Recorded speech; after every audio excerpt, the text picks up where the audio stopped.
嗨，各位观众朋友，大家好，我是阿汉。上一集我们介绍了台中的200路，这集要介绍台中的冷门路线。那么到底是什么路线呢？那就是台中的281延伸线。一样，除了介绍沿线的历史之外，还会带大家去逛逛大里老街，最后还会去阿造路步道上的平台欣赏景色哦。在开始之前，欢迎大家先按赞、订阅、开启小铃铛。想要继续看下去，那么就跟着阿汉一起出发吧。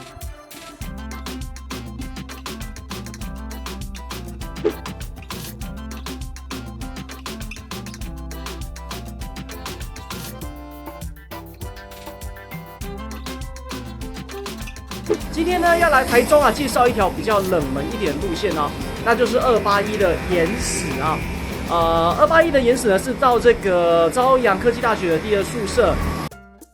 281这条以前是丰原客运的公路客运老牌路线，台中、大里、雾峰，当时在丰原客运的编号是20路。2009年公路客运实施4码编号，这条线改为6523。2013年的1月1日，再移拨成为台中市公车的阵列281路线。同年8月，再转交给中台湾客运行驶。原本281这条线是在台中车站发车，经过大里的旧市区、树王、西南地区至雾峰。2015年还增开了副线绕石乌日。中间在这段时间经过多次的调整，起点改到新建国市场，以及部分班次延伸至朝阳科技大学。2023年再进行一次调整，延伸至星光里新福路以及朝阳科技大学第2宿舍。目前的路线大致就这样底定，没有再做更动。由于因为配音的介绍没办法加进去太多的历史，如果想要看比较详细的资讯，大家可以直接到维基百科来查询吧。今天我们搭的是281延伸线，只有延伸线才会到朝阳科技大学第2宿舍，离阿造路平台会稍微近一点哦。其实，在台湾早期的夜市市场，大多都是为了整顿市容的名义而诞生的。建国市场当初就是为了安置绿川旁边的吊脚楼住户和整顿第一公有市场旁边的临时摊贩而兴建。1972年7月15日，旧的建国市场落成，摊商和住家紧密连结在一块，不只是商圈，就像是给造咖的那个感觉，仿佛就像你家邻居一样，充满人情味。1999年的921大地震，建国市场的主建筑被判定为半倒。直到配合台中铁路高架化跟台中车站特定区都更计划确立之后，决定将建国市场迁建到建成路与忠孝路口的市场用地。2016年9月20日，新建国市场正式启用，摊贩全数迁移。目前是全国最大的公有零售市场。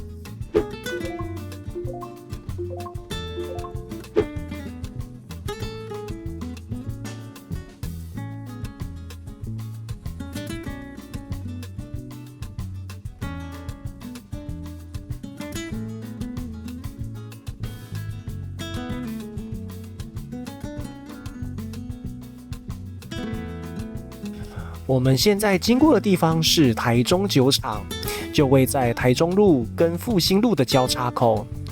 台中酒厂的设置是在日本时代的大正清酒株式会社台中工厂，1916年设置在台中的南区，以生产清酒、米酒为主，是中部地区最大的酒厂。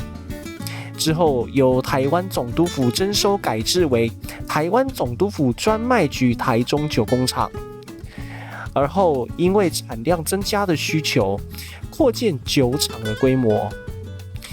在2次大战之后，国民政府来台接收酒厂的各项设施。1957年再更名为台湾省烟酒公卖局台中酒厂。后来因应都市计划，1998年台中酒厂迁移到台中工业区里面。原本拥有清水砖墙、和式礼堂以及木造大跨距厂房的旧台中旧厂的厂区，则在2002年由台中市政府指定为历史建筑，并且纳编为文化部的文化资产园区的预定地。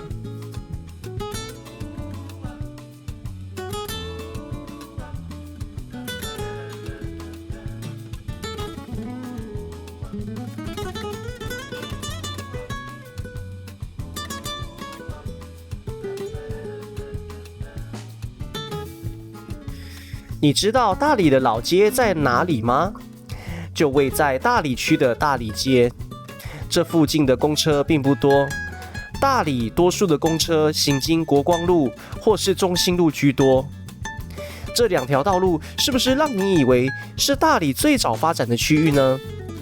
其实啊，大理最早发展的地方就在大理街哦。以前公路运输还没有盛行的年代，需要依靠水路。有水路的地方，当然就会发展贸易。1府、2路、3艋舺、4竹堑、5诸罗、6大理驿。这句话足见清代的大理驿是中部各项货品的重要转运点。后面回过头来再跟大家慢慢详细的解说喽。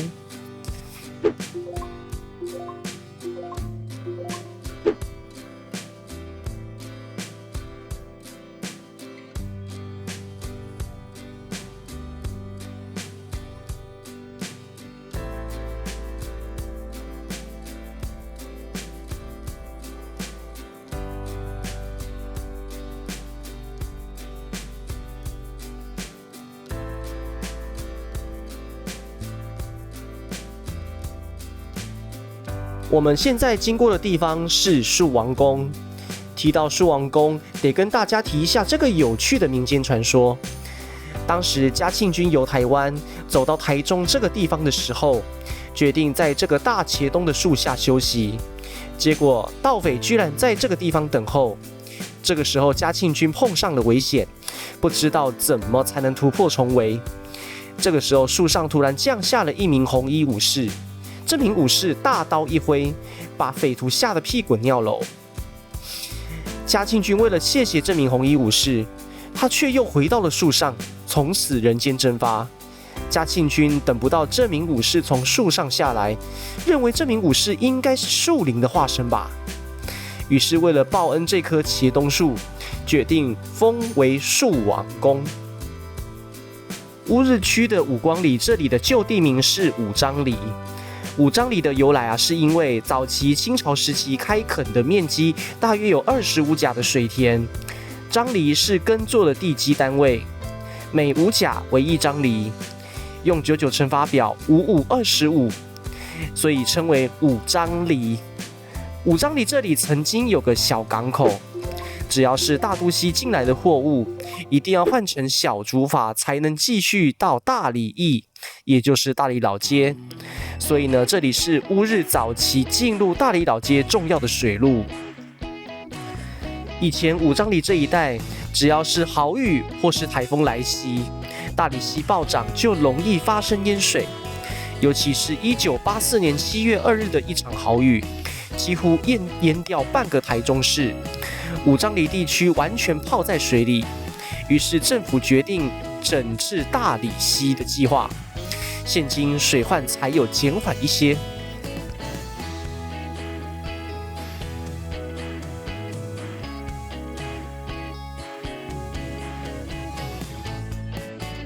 穿过五光里，我们现在进入西南路。简单来说，这里靠近乌溪，是属于乌日的西南地区。西南路这段是市道127号的范围。这条从日本时代开始就有道路。目前是南台中最主要的干道，281从西南路的一段一直行驶到2段的尾巴，是西南路上最主要的公车路线。在二段的尾巴这边有一个地名叫做 Kelly。在汉人还没来这里开垦的时候，曾经是平埔族的居住地，所以平埔族称此地为 Kelly。Kelly 大致范围包括罗潭里的东南部突出的部分、北里里、南里里、西尾里东部近边界地带的中南段。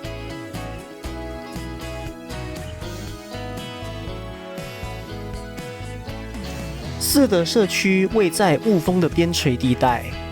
四德这个名称是来自于旧名的四块厝系地厝，这四户分别是林、黄、乌、王这四户大姓的家族来这个地方做开垦，在这里盖了4间房屋，所以称为四块厝系地厝。这四户大姓也是当地的4大宗族哦。四德社区以农业为主要经济活动，沿着四德路往前走，前方的丁台里就是雾峰工业区。社区内的法阳宫是雾峰最具代表性的大型庙宇之一。在清朝时代，四块厝这个地方常常发生水灾，开垦的农田被水灾肆虐之后无法收成，附近的居民是欲哭无泪。刚好有一天，风水师经过这里，跟皇家的家族人建议到台中的陈平庄的紫微宫供奉水官大帝神尊，可以让四块厝不再饱受水灾之苦。说起来也很神奇，在水官大帝的庇佑之下，四块厝从此就再也没有水灾了。当地的居民是乐不可支啊。雾峰的旧名是阿照雾，这个名称是源自于品埔族猫罗社群的阿照雾社，在日本时代才改名雾峰。目前的人口大约是62000多人，是台中市最南的区域。雾峰这里除了早期发展的中正商圈，另一个有名的就是树人商圈。在1990年代，树人这里是摊贩跟周边店家混合的封街型夜市。夜市的时间最初只有每周五的夜晚，当时是南台中最主要的夜市之一。1999年的921大地震重创了整个雾峰，不少商家在地震的情形下倒的倒，挂的挂，造成地方经济上的冲击。地震的阴霾让雾峰在几年内持续低气压的状态。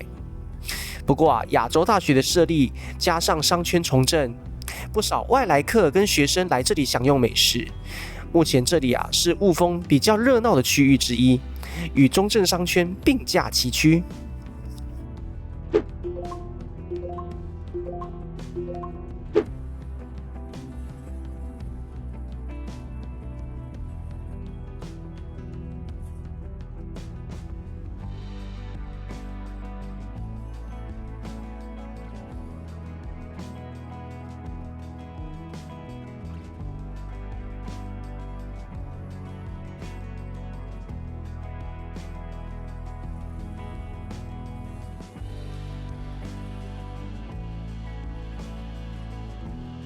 好不容易绕啊绕的，终于要进入朝阳科技大学的范围了。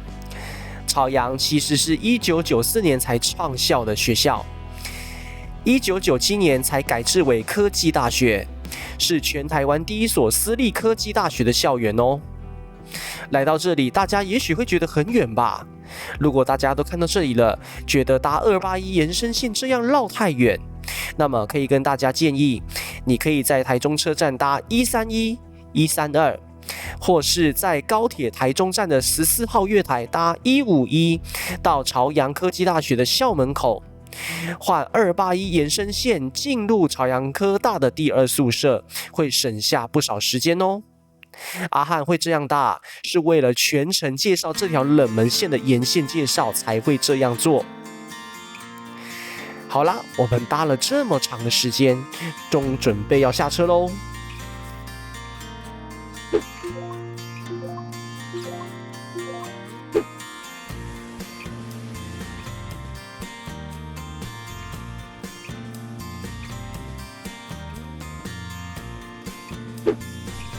我们现在呢坐到了朝阳科技大学第2宿舍这里。等一下，我们要带大家去阿造屋的平台，我们现在就出发。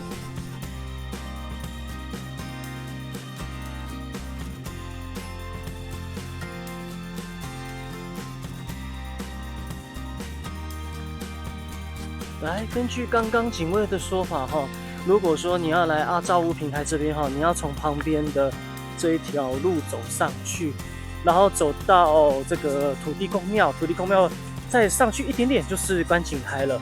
然后这条路呢，要一直靠左走，不要靠右哦，要一直靠左走哈。阿造屋平台是近2年设立的，就位在朝阳科大的后山上面。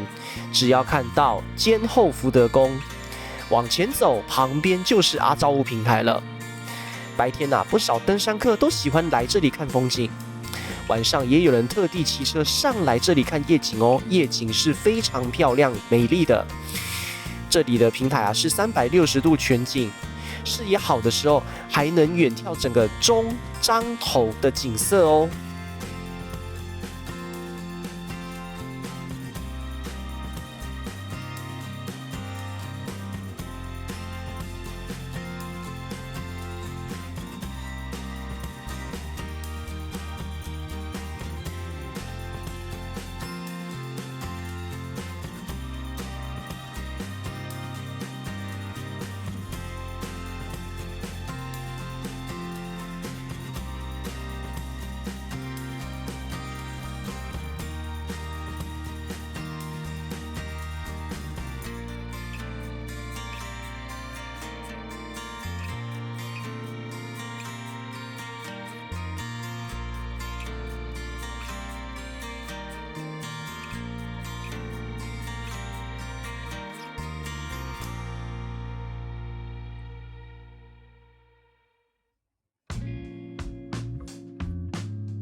我们走回来了大理老街这边，来跟大家介绍一下大理这个地方吧。大理这个地名呢，是源自于平埔族洪雅族的社名译音，旧名为大理驿。驿就是绑船的木桩的意思。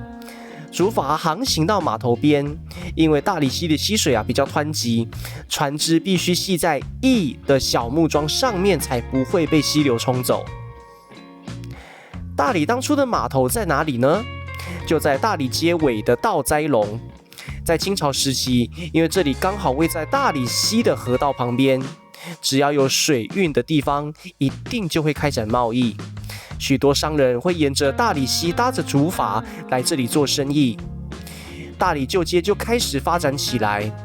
直到日本时代港口淤塞，公路发展四通发达之后，水运才逐渐没落。大理旧街也跟着安静了下来。现在越来越多人已经不记得大理老街在哪里了。大理老街虽然并不是观光胜地，但是如果想要了解大理在地的文化历史，来这里走一趟是很有收获的哦。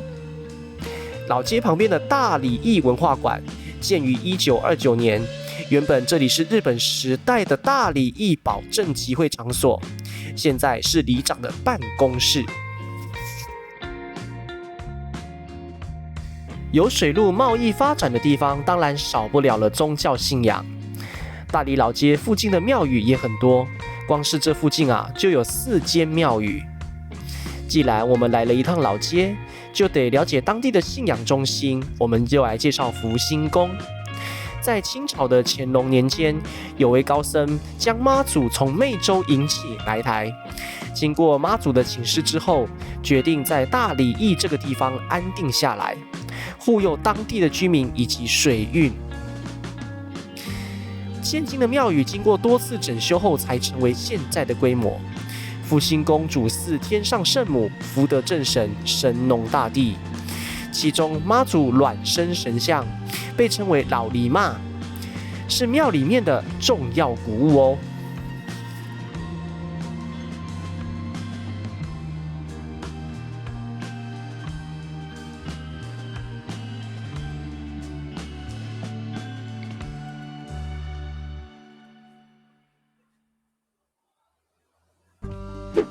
好了，各位，我们做完281沿线的介绍之后也讲完这个阿造屋平台跟大理老街。这一节内容呢就为你录到这边啦。我是阿汉，喜欢我们的频道，欢迎按赞、订阅，并且开启小铃铛哦。拜拜。